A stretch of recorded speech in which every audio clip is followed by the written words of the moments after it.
Les recordamos, para la siguiente conferencia, ustedes van a poder solicitarle a nuestro personal de protocolo el formato de preguntas para que se la puedan hacer llegar también a través del personal de protocolo al señor ministro de Hacienda. Él va a hacer un conversatorio. Por supuesto, quiere interactuar con ustedes, nuestros asistentes especiales, y por eso les recordamos que tienen los formatos de preguntas.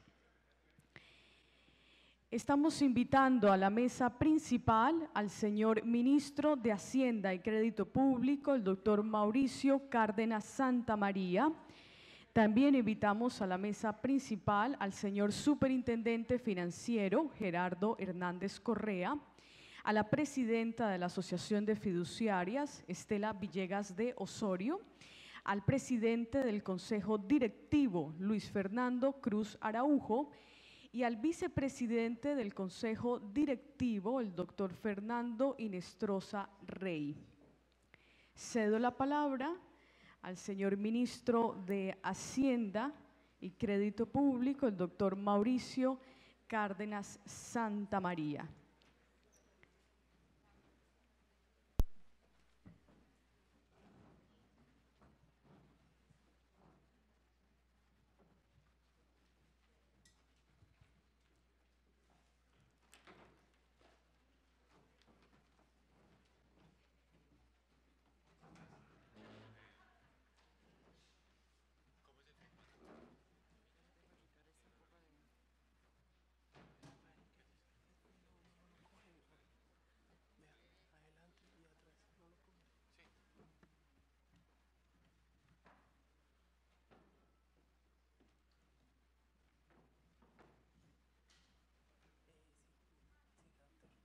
Listo.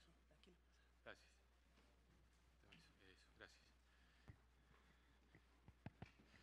Bueno, muy buenas tardes. Un saludo muy cordial y especial a la doctora Estela Villegas, presidenta de Asofiduciarias, al señor superintendente financiero, al señor presidente de la Junta Directiva y a todos ustedes. Muy contento de estar acá. La idea es tener un conversatorio y por eso voy a tratar de dejar unas ideas planteadas para que podamos después elaborar sobre esto en un espacio más de diálogo y de preguntas y respuestas. Quiero comenzar diciendo que estamos haciendo una transición hacia una nueva economía en Colombia por una enorme necesidad que tenemos, no tanto por un sueño o una aspiración, sino porque necesitamos hacer un reenfoque en materia económica para acomodarnos a esta nueva realidad. Fíjense ustedes, pues lo que ha pasado, todos lo sabemos, con los precios del petróleo y con la producción de petróleo. Hay muchos campos petroleros que a estos niveles de precio dejan de ser económicamente rentables y por eso se ha disminuido la producción.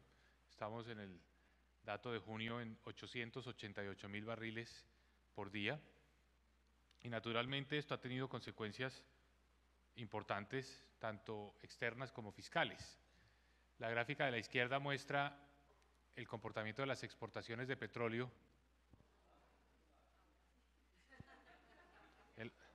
El temido apagón.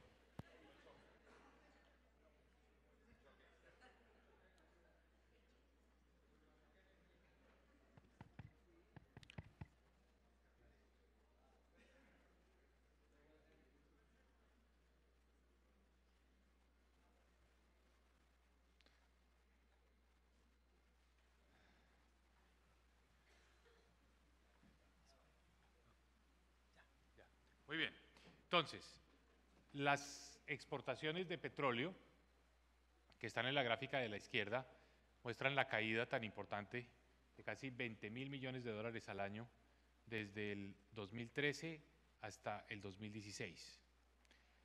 Y la gráfica de la derecha muestra la caída en los ingresos fiscales, que cayeron en 24 billones de pesos entre el 2013 y este año. Y lo que se prevé para los siguientes años, pues, es que el petróleo no va a aportar mayor cosa a los ingresos del gobierno nacional. Y tampoco podemos esperar una diferencia en comportamiento de las exportaciones. Vamos a seguir teniendo un nivel relativamente bajo debido a las condiciones de precio y de producción. Entonces,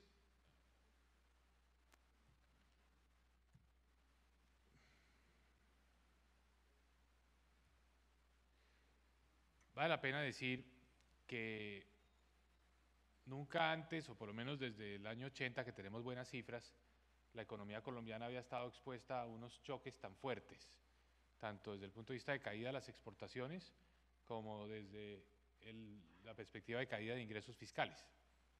Es decir, esta economía ha estado puesta a prueba de la forma más, digamos, dramática que ha tenido en su historia reciente.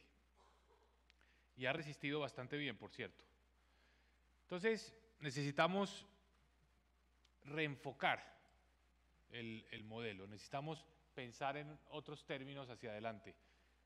Si uno mira para atrás, tuvimos unos 10, 15 años muy buenos, apoyados por este boom de los commodities, mucho viento de cola. Ahora necesitamos pasar a una nueva economía. ¿Qué es esa nueva economía? Bueno, primero una economía más diversificada, con más sectores, una economía que añada más valor agregado y una economía que genere más empleo y especialmente empleo formal. Ese es como el objetivo. Eso nos va a hacer también más resistentes a lo que venga desde el exterior y sobre todo nos va a dar más fuerza propia, más sostenibilidad. Entonces por eso hay que enfocarnos en esa dirección. Y para lograr ese objetivo hemos planteado la estrategia del 3x3. 3x3. 3 cimientos que son la estabilidad macroeconómica, la estabilidad fiscal, la estabilidad de precios, la estabilidad financiera, condición necesaria para que una nueva economía pueda prosperar. 3 pilares que son los ejes alrededor del cual tenemos orientado el gobierno: paz, equidad y educación. Y 3 habilitadores o políticas transversales que nos ayudan a empoderar esa nueva economía, que son un estatuto tributario reformado, orientado precisamente y compatible con esta nueva economía, unas políticas de desarrollo productivo, eso es lo que se llama ahí PDPs. El COMPES aprobó este lunes un esquema de políticas de desarrollo productivo, ahora les cuento en qué consiste eso, y toda la infraestructura, que son las APPs. Entonces, fíjense, 3x3.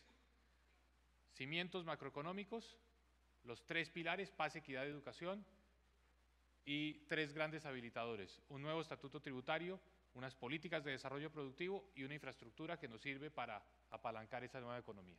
Es sencillo, pero es una forma de incluir todo lo que estamos haciendo orientado en una sola dirección: construir esta nueva economía. Insisto, una economía más diversificada, una economía que al mismo tiempo genere más valor agregado y una economía que genere más empleos formales. Hacia allá tenemos que ir. ¿Para qué? Para reemplazar una fase de nuestra economía donde el crecimiento vino muy inducido desde el exterior por unas circunstancias que no se van a repetir.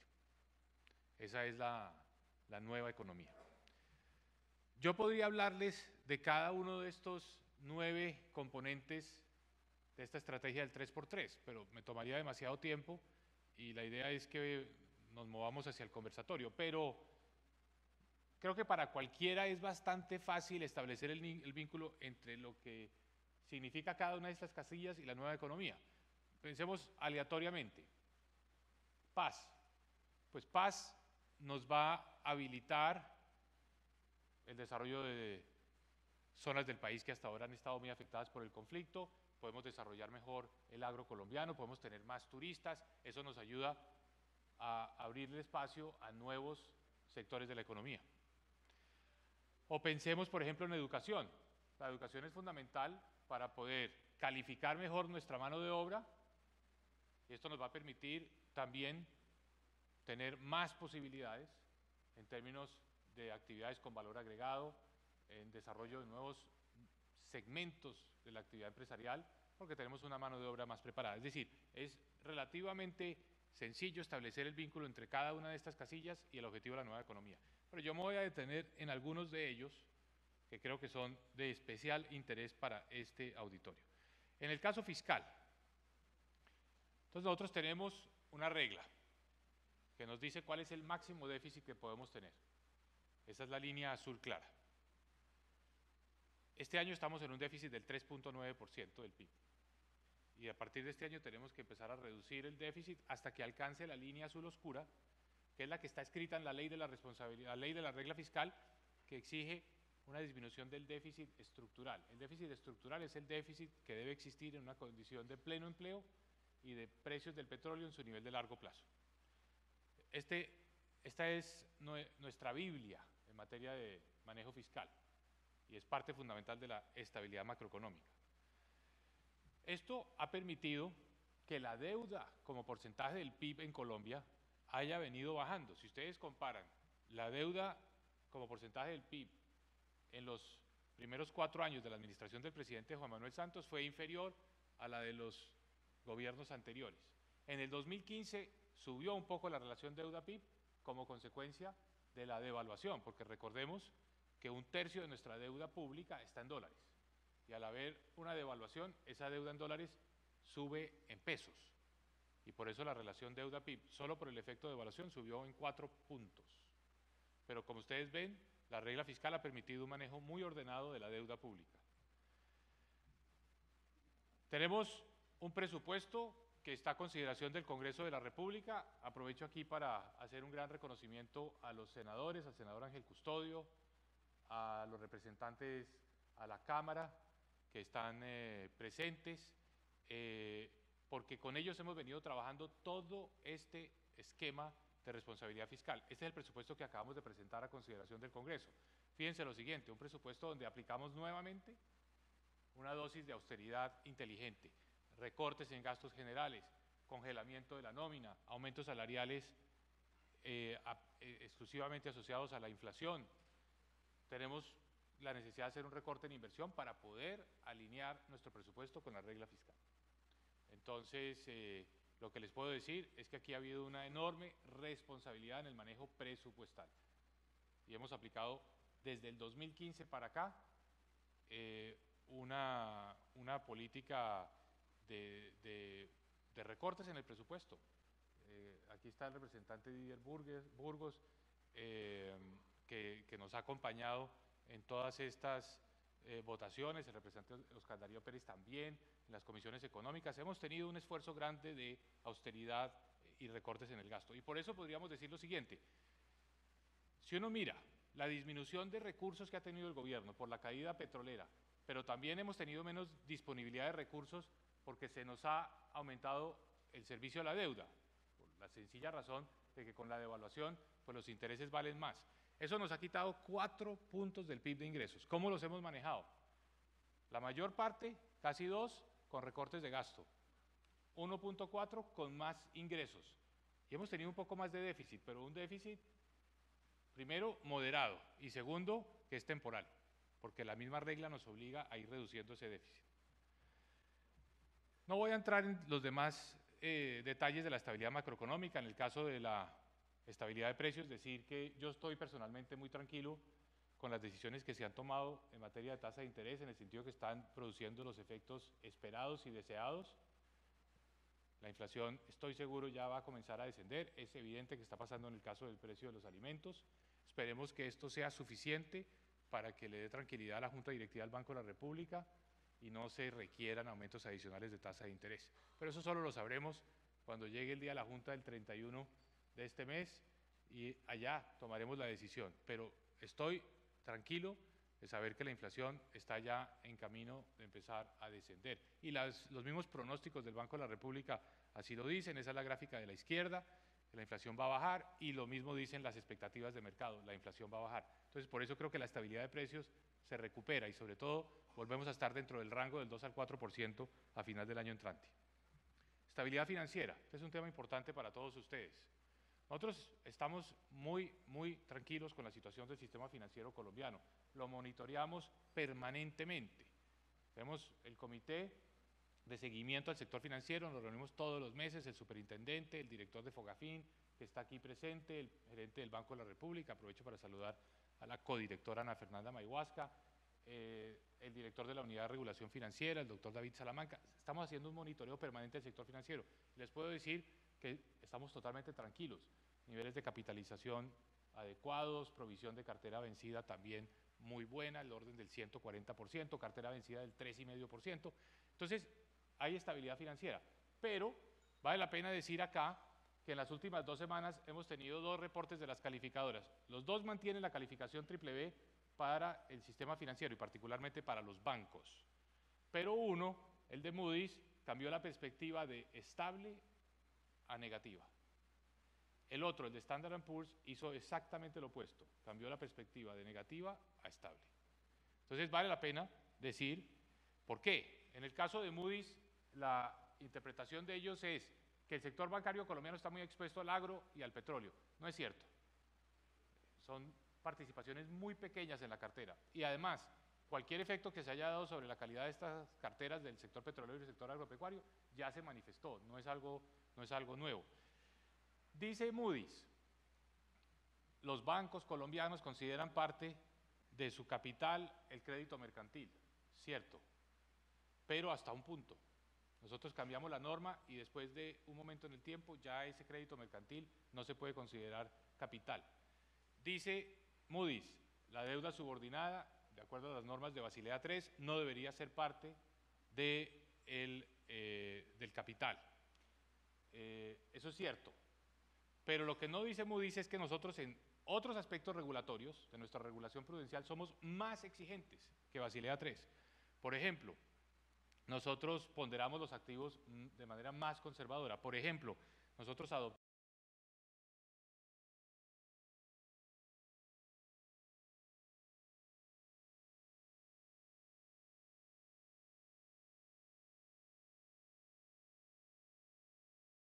crece más, exigimos más provisiones.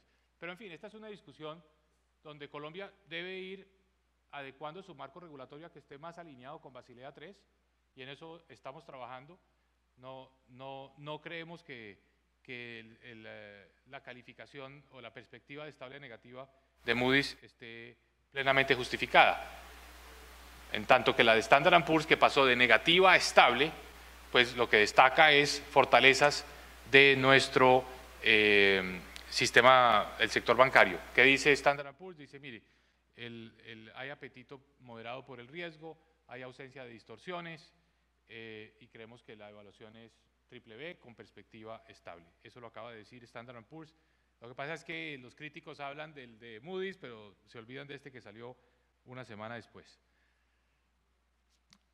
En este sector en particular, como parte de esta estabilidad financiera, hemos tomado decisiones que procuran que haya más emisiones en el mercado de valores. Fíjense ustedes lo que ha pasado con las emisiones de deuda pública, las emisiones de deuda privada.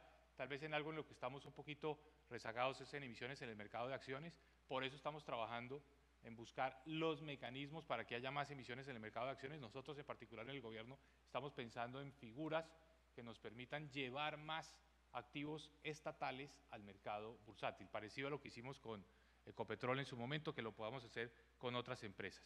Y para eso estamos en un diálogo con el sector privado. ¿Qué se requiere para ampliar, digamos, las emisiones, profundizar el mercado de renta variable?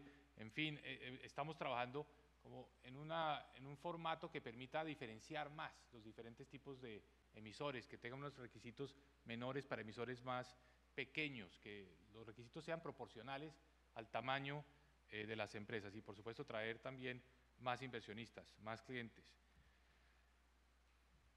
Esto se refleja muy claramente en esta gráfica. Si ustedes miran, en el 2015 la composición en el mercado de acciones cambió dramáticamente. Hoy tenemos mucho más inversionistas extranjeros de los que teníamos en el pasado, en el mercado bursátil colombiano.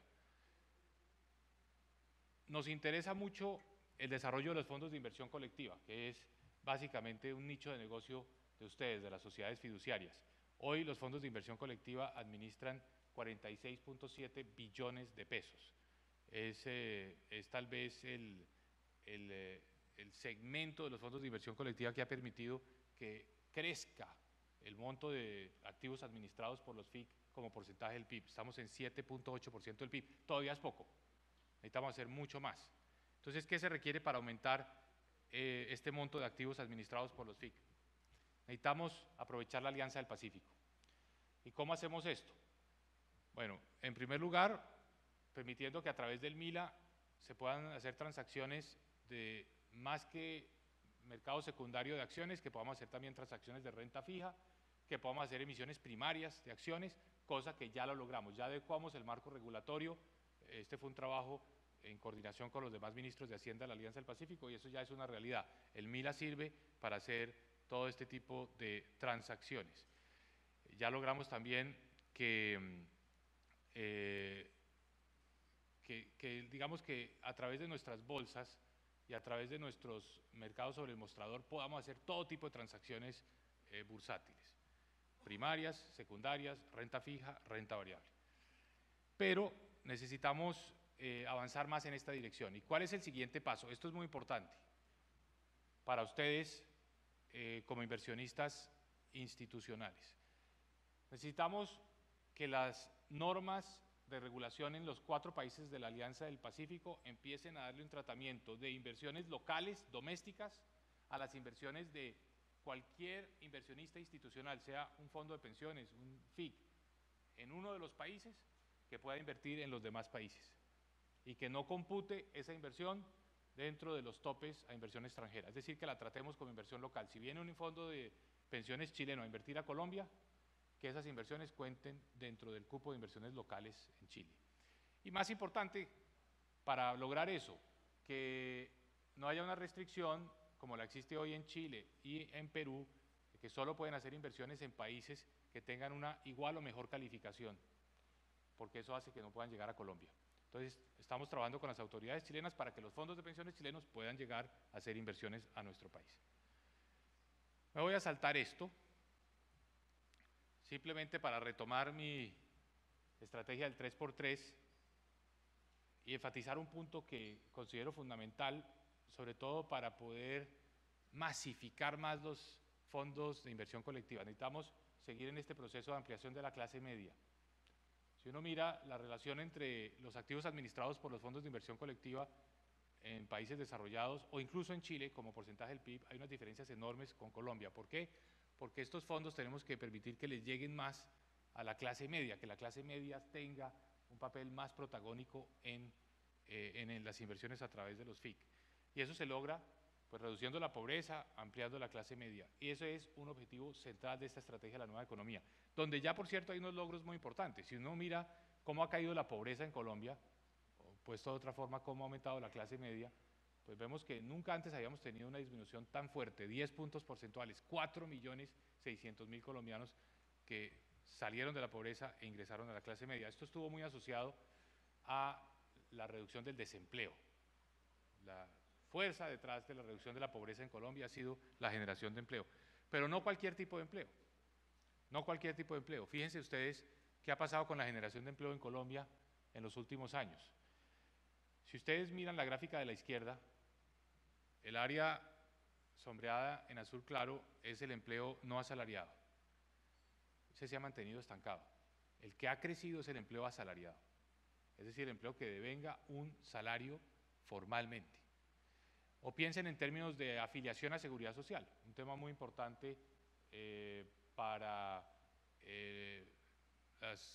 los fondos de pensiones, muy importante para la salud.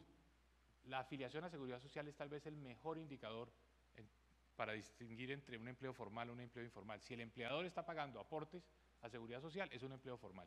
Y fíjense ustedes que a comienzos de esta década, finales de la década pasada, más o menos el 58% de los trabajadores en las 13 principales ciudades de Colombia eran informales y el 42% formales. Eso se ha modificado a 50-50. ¿Por qué? Porque tomamos las decisiones correctas con la reforma tributaria del 2012 al desmontar los impuestos para fiscales, los reducimos a la mitad. Eso ha desencadenado un proceso de generación de empleo formal realmente impresionante. Tenemos que seguir trabajando en esa dirección. Entonces, cimientos, estabilidad macroeconómica, 3 pilares, paz, equidad, educación. Hablemos un momento de los 3 habilitadores: estatuto tributario, políticas de desarrollo productivo y APPs o infraestructura. Estatuto tributario. Aquí hemos venido trabajando con el Congreso de la República en empezar un diálogo sobre la necesidad de la reforma tributaria estructural. Esa reforma tributaria estructural, el país sabe perfectamente la importancia que tiene. Y es una reforma que tenemos que producir este año para que entre en vigencia el 1 de enero del próximo año. ¿Cuáles son algunos de los elementos de esa reforma tributaria estructural? La Comisión Independiente de Expertos planteó la necesidad de simplificar. En Colombia, sobre las utilidades de las empresas tenemos 3 impuestos: el impuesto de renta, el CRE y desde el 2014 la sobretasa del CRE. Esos 3 impuestos tenemos que unificarlos en un impuesto sobre las utilidades de las empresas que consulte directamente las nuevas normas contables, las NIF. Naturalmente, se tienen que hacer algunos ajustes porque las normas contables de las NIF pues no reflejan exactamente los ingresos o los costos realizados por las empresas. Las NIF nos permiten valorar mucho mejor un negocio, pero eso no quiere decir que los ingresos, por ejemplo, futuros que se están valorando se hayan realizado. Hay que hacer ajustes. Entonces estamos trabajando precisamente en este momento en los ajustes para que en el estatuto tributario haya un único impuesto sobre las utilidades empresariales basado en la nueva contabilidad de las NIF, con unos ajustes que permitan reconocer pues, que hay unas, unos cálculos contables que no necesariamente se deben reflejar en la base gravable. Estamos completamente de acuerdo con la eliminación del impuesto a la riqueza. De hecho, ya el próximo año el impuesto a la riqueza se reduce considerablemente, 0,4% del PIB, es una tarifa de 0,4%. Estamos totalmente alineados con la idea de esa eliminación. Y el énfasis tiene que estar en el control a la evasión, de muchas maneras. Por ejemplo, atacando un problema, un foco de evasión de impuestos que se da a través de las entidades sin ánimo de lucro, donde sabemos perfectamente que hay muchos negocios que se están escudando en esas figuras para no pagar impuestos. Y eso es lo que buscamos corregir con esta reforma tributaria estructural. También muy fuerte el tema del control al uso de paraísos fiscales. Ustedes saben que hemos librado una batalla importante con este tema. Declaramos más de 20 países como paraísos fiscales y en el caso de Panamá llegamos finalmente a un acuerdo mediante el cual logramos el objetivo estratégico de nuestro país, que es intercambio de información. Panamá tomó la decisión de hacerse parte de la convención multilateral que regula esta materia, una convención que ha promovido la OCDE. Colombia ya es parte de esa convención. Panamá, por la presión de Colombia, por la presión del G20, tomó la decisión hace 15 días de solicitarle a la OCDE el ingreso a esa convención que lo obliga a intercambiar información tributaria, nuestro interés, nuestro objetivo. Las medidas que con el Congreso de la República aquí presente tomamos para la normalización de impuestos han sido muy efectivas. Entre el año pasado y este año logramos que 7.5 billones de pesos que no habían sido declarados en el pasado fueran incorporados a las declaraciones. 7.5 billones de pesos que pagaron el año pasado un impuesto, una penalidad del 10%, este año del 11,5%, eso nos ha dado más o menos unos 760.000, 770.000 millones de pesos de ingresos. Pero lo más importante es que entraron en el radar 7.5 billones. El año entrante tendremos el tercero y último año para esa normalización. Esperemos que sea igualmente exitoso. Y la reforma también busca más equidad. Y la equidad requiere progresividad en el caso de personas naturales. De manera que estamos comprometidos con esta reforma tributaria estructural. Una palabrita sobre las APPs. Este es el mapa de los proyectos que están en construcción. 57 obras públicas con recursos del presupuesto general de la Nación, a los que le hemos dado prioridad en la política de austeridad inteligente. ¿Por qué?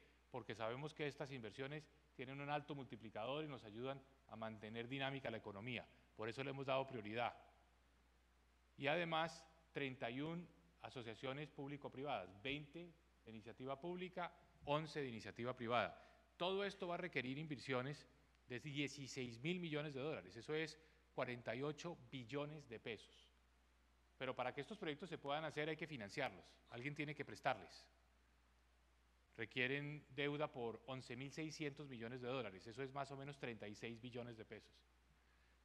No hay posibilidad alguna de que el sistema financiero colombiano solo logre este propósito. Por eso nosotros tomamos la decisión de movilizar los recursos de ISAGEN hacia la Financiera de Desarrollo Nacional para poder financiar estos proyectos. La Financiera de Desarrollo Nacional va a financiar en promedio el 30% de cada uno de estos proyectos. Sin esos recursos de ISAGEN, esto se quedaría en un mapa, en una presentación de PowerPoint. No se convertiría en realidad, no se podría convertir en cierres financieros y los cierres financieros anteceden el inicio de las obras. Entonces, fundamental la venta de ISAGEN para poder asegurar los recursos para que estos proyectos, insisto, se completen. Entonces, ¿cómo vamos en esta nueva economía? Esto ya empezó, esto digamos que ya se está moviendo. Fíjense lo que ha pasado con la industria. Miren los sectores de la industria que están creciendo a tasas de más de 2 dígitos. Estos son los datos de enero a mayo de este año en comparación con enero a mayo del año pasado.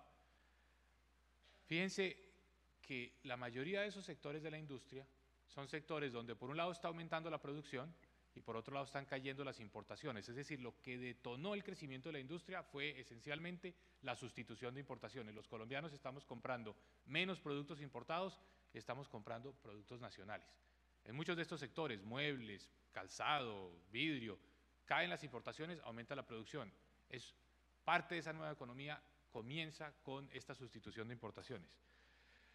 Y lo que es interesante, esos sectores donde aumenta la producción ya empieza también a aumentar el empleo, que son los del eje de la derecha arriba. Perdón, estos son los del empleo. Aumenta la producción, aumenta el empleo. ¿Cómo nos está yendo? Lo que uno quisiera con la nueva economía en el caso de la industria son sectores donde aumentan las exportaciones, donde se sustituyen importaciones y donde aumenta el empleo. Todavía son pocos los sectores donde se dan estos 3 objetivos al tiempo, pero con el tiempo vamos a lograr que más sectores de la industria sean sectores que muestran aumento en las exportaciones, caída en las importaciones y aumento en el empleo.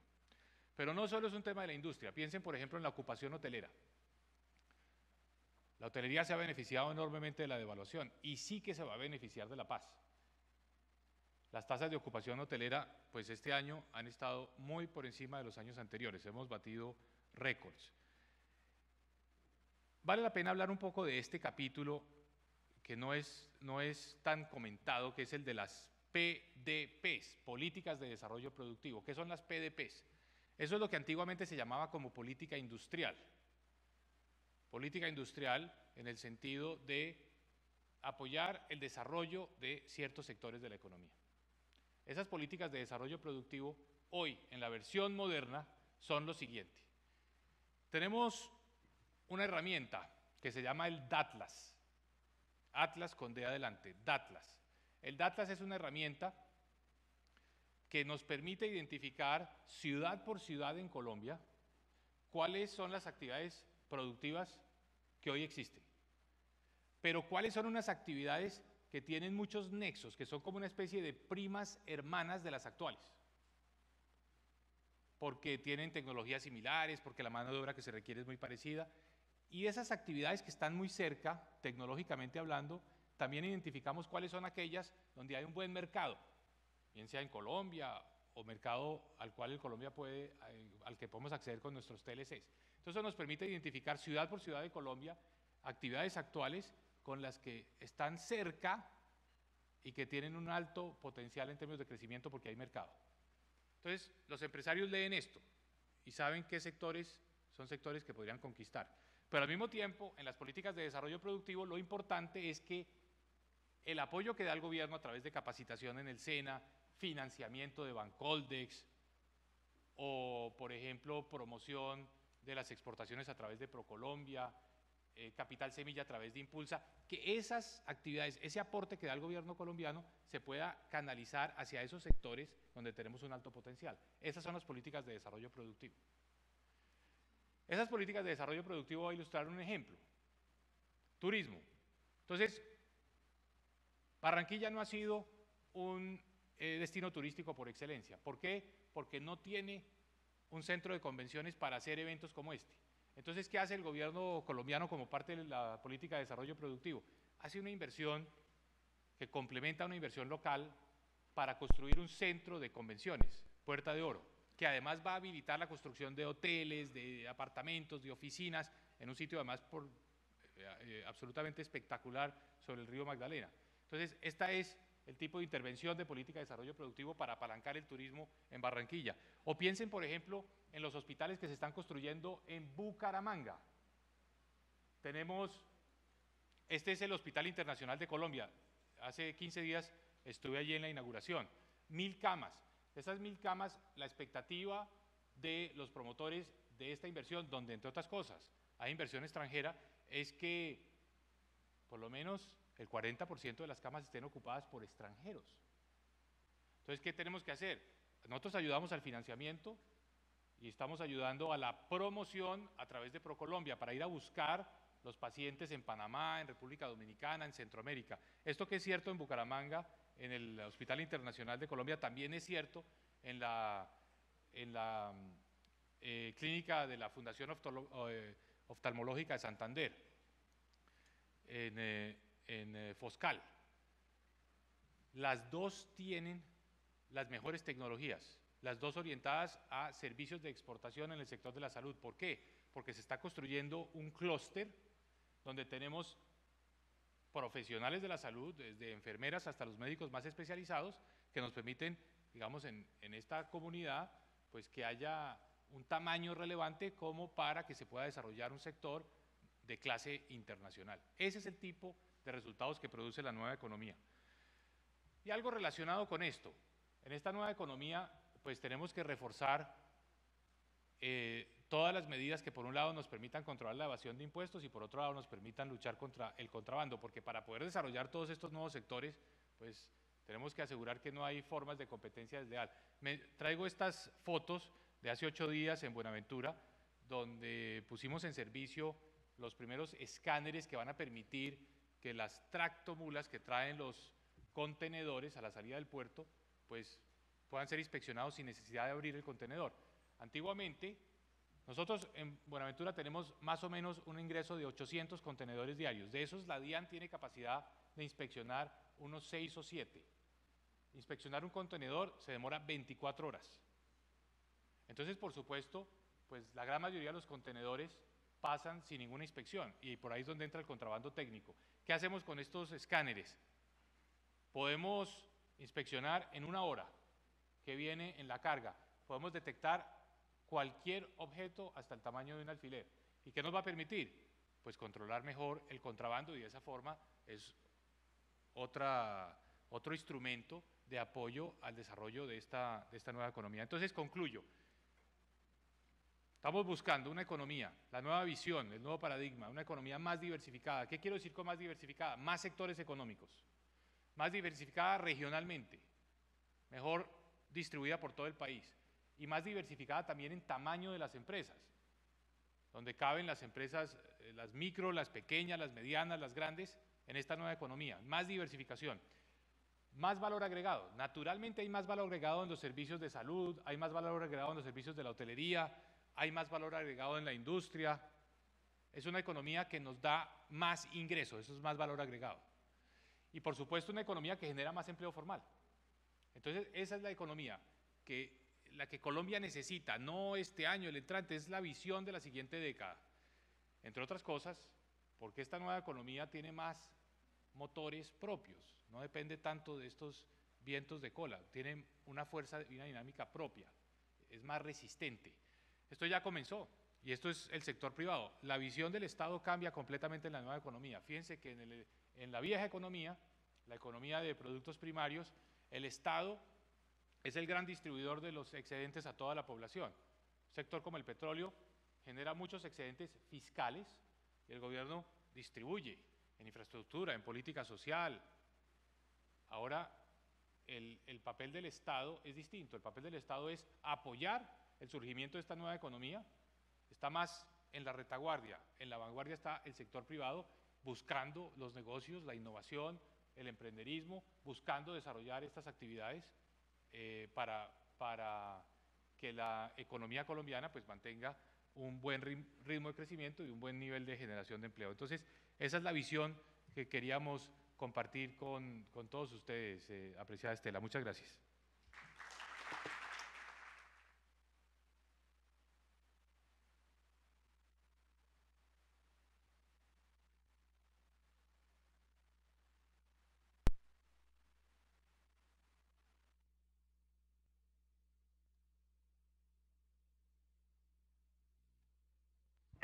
Ministro, yo voy a hacer aquí de periodista entonces.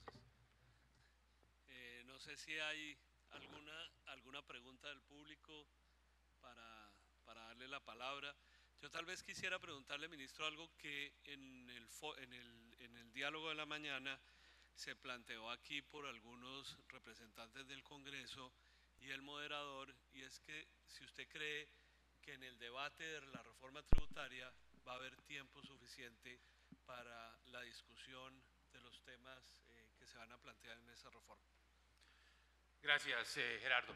Mire, el país sabe que esta reforma tributaria es una necesidad y la reforma debe estar aprobada a final de este año y debe entrar en vigencia el 1 de enero del próximo año. Hemos decidido proceder secuencialmente. La primera etapa es el presupuesto general de la Nación, discusión que ya comenzó, donde hemos planteado un recorte muy importante al presupuesto para cumplir con nuestras metas en materia de déficit fiscal para el próximo año. Estamos trabajando en los ajustes a el proyecto de ley de reforma tributaria. ¿En qué estamos trabajando en este momento en particular? En el articulado, en los textos y muy específicamente en los ajustes que se requieren para la definición del nuevo impuesto a las utilidades de las empresas. ¿Por qué?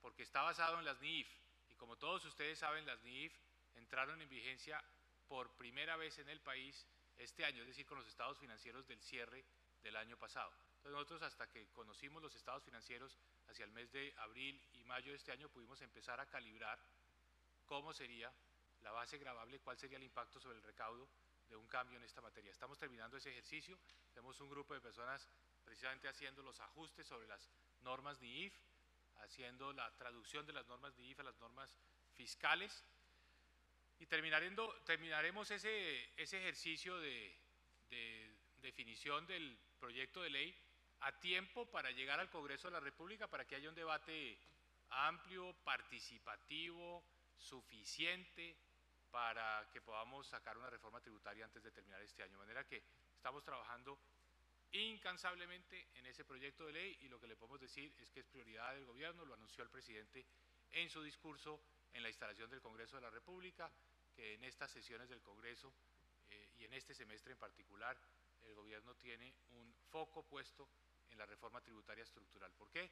Porque la necesitamos, por muchas razones, pero la necesita el aparato productivo colombiano, necesitamos ganar en competitividad, necesitamos poder impulsar esta nueva economía y necesitamos también darle a los mercados financieros internacionales un panorama fiscal despejado hacia adelante que nos permita reafirmar nuestra calificación BBB. ¿Por qué es tan importante la calificación BBB?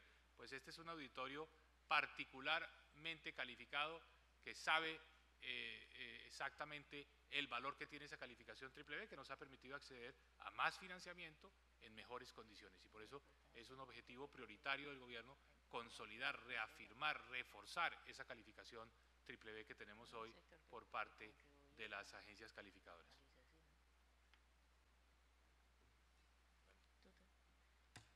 Antes de dar la palabra a Estela, el ministro también esta mañana o hace un rato hablaron de el fortalecimiento de la DIAN frente a su rol en cuanto a eliminar la evasión de los formales, pero el papel de la DIAN frente a los informales.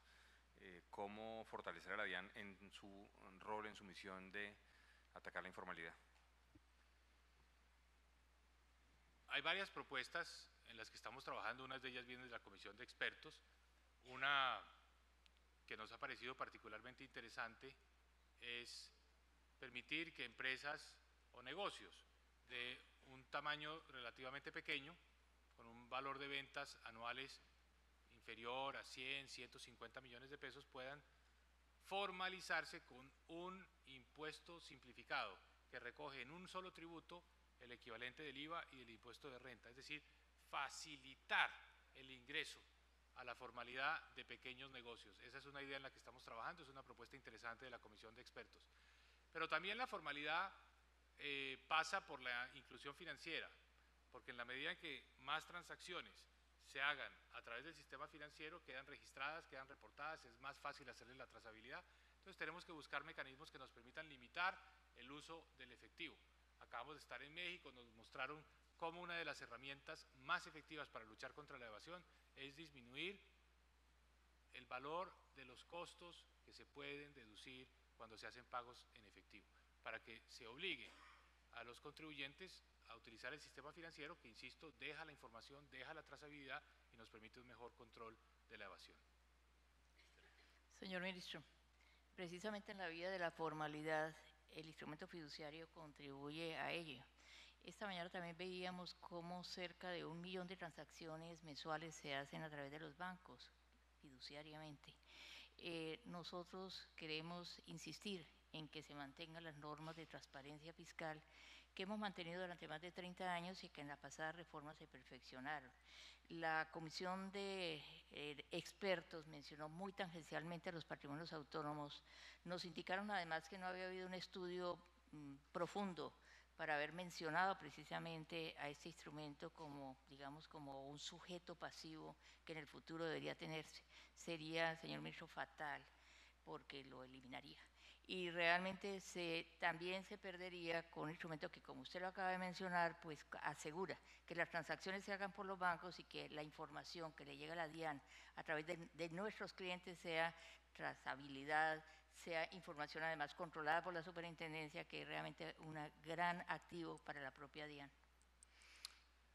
Muchas gracias, Estela. Sí, conozco la preocupación y la inquietud a raíz de la recomendación de la Comisión de Expertos de considerar un sujeto pasivo del impuesto de renta a los patrimonios autónomos, y sé que eso va en contra de lo que ha sido la práctica tradicional en Colombia desde que surgió esta industria, de manera que es un tema que estamos analizando, estamos revisando. Tal vez aprovecho para decir sobre este punto que nosotros estamos totalmente dispuestos y abiertos a escuchar todos los puntos de vista, a buscar el mayor nivel posible de concertación.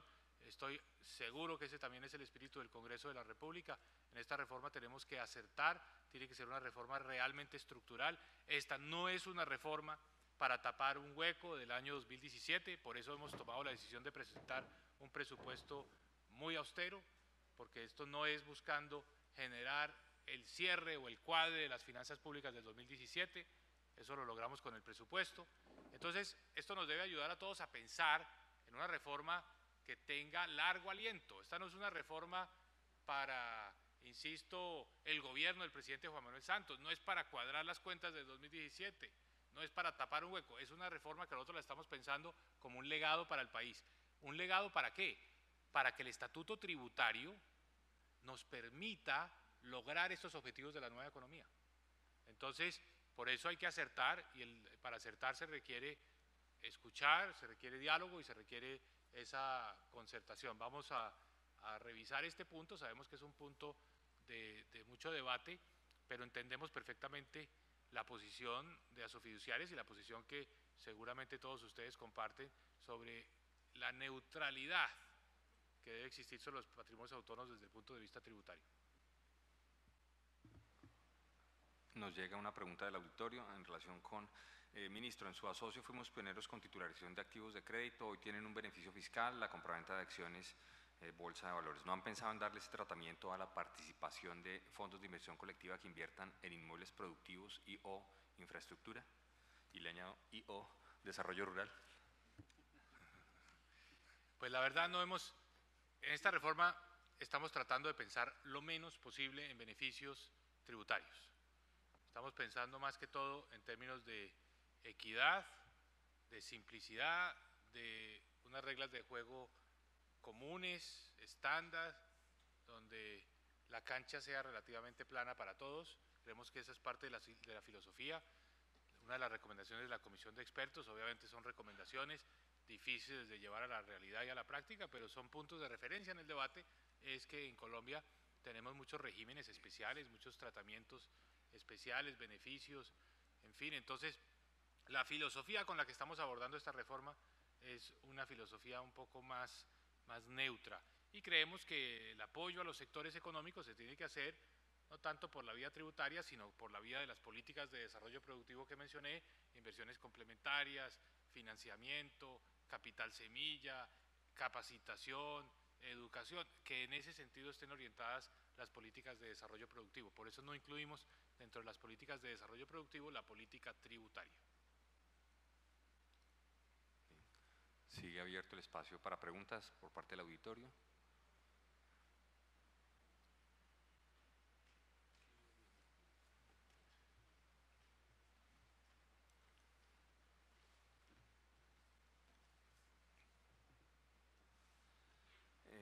Señor ministro, ¿en qué plazo espera que Colombia tenga una tasa impositiva competitiva a nivel regional e internacional que sea capaz de atraer y retener inversionistas extranjeros?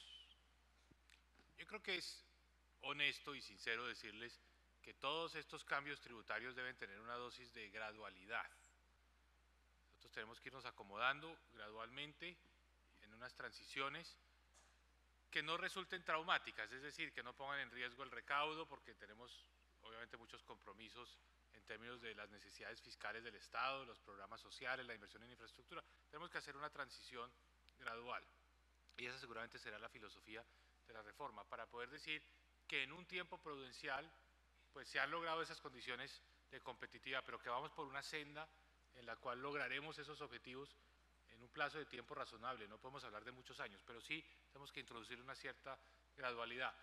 Colombia en materia tributaria pues debe hacer un rebalanceo, porque aquí el problema que tenemos es que hay unas tarifas de tributación altas, pero que afectan a relativamente pocos contribuyentes, que son pues las empresas que pagan formalmente, oportuna y legalmente todas sus obligaciones, que están, digamos, cumpliendo cabalmente con el estatuto tributario. Hay muy pocos que pagan mucho, pero hay muchos que deberían pagar que no pagan, en el caso de la evasión, las entidades sin ánimo de lucro, el uso de los paraísos fiscales, etc. Entonces tenemos que asegurarnos que los que tienen la capacidad de pagar, que paguen, y que podamos bajar un poco la carga sobre las empresas que están llevando hoy el gran peso de la presión fiscal y de la tributación en Colombia. De eso se trata esta reforma tributaria: rebalanceo de cargas, más equidad, más competitividad y más simplicidad. Qué bueno sería poder sacar un estatuto tributario al final de este periodo de sesiones del Congreso de la República más livianito, con menos artículos, más sencillo, más fácil de interpretar para el contribuyente, y sobre todo que nos dé claramente la línea hacia la competitividad y hacia la equidad.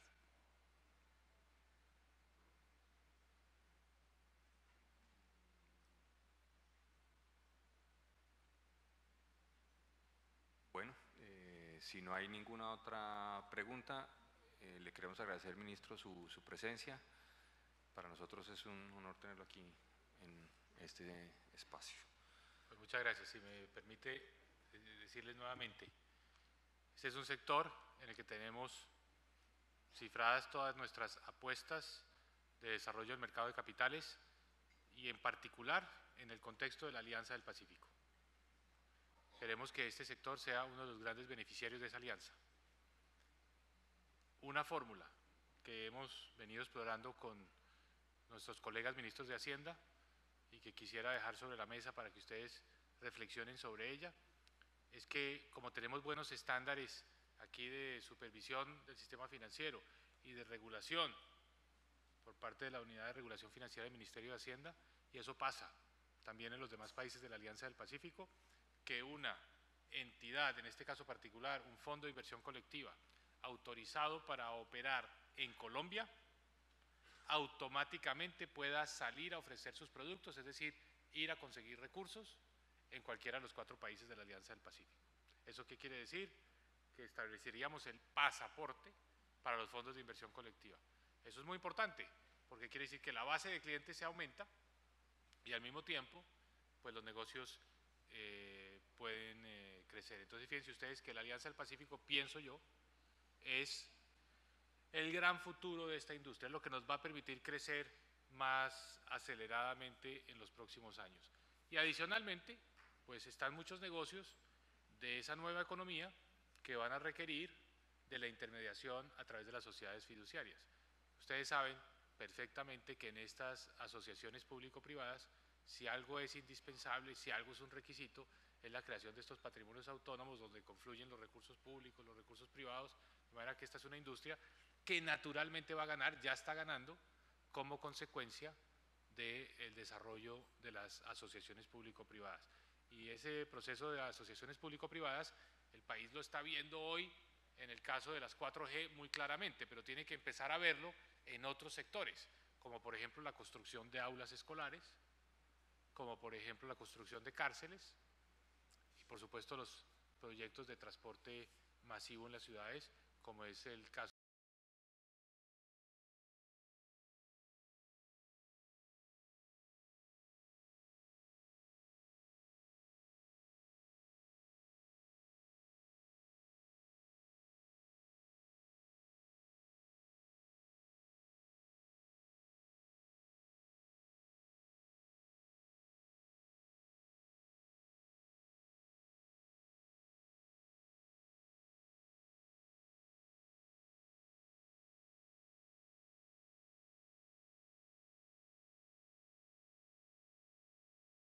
de los demás países de la Alianza del Pacífico. O sea, tenemos una enorme agenda por delante que estoy seguro lo que va a generar es una industria fiduciaria en Colombia pues cada día más dinámica, que crece más y que se expande en los próximos años a un ritmo acelerado. Señor ministro, una palabrita más. Yo sé que a ustedes les queda absolutamente claro que el fideicomiso no es un paraíso fiscal. Los fideicomitentes y los beneficiarios tienen que tributar. Y lo que tiene el Estado es una debida información para poder exigirles a los beneficiarios y fideicomitentes que atiendan sus impuestos. Precisamente todas estas alternativas que usted nos muestra, por ejemplo con las APPs, ¿usted se imagina un patrimonio autónomo de una APP tributando? Creo que eso no sería razonable. Lo invito, señor ministro, porque yo sé de su inteligencia, que piensa.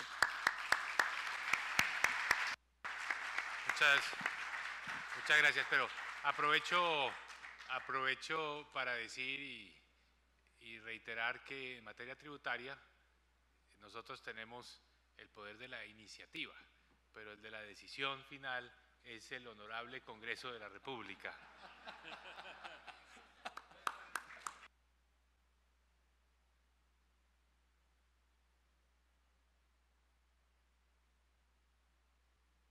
Bueno, muchas gracias a todos.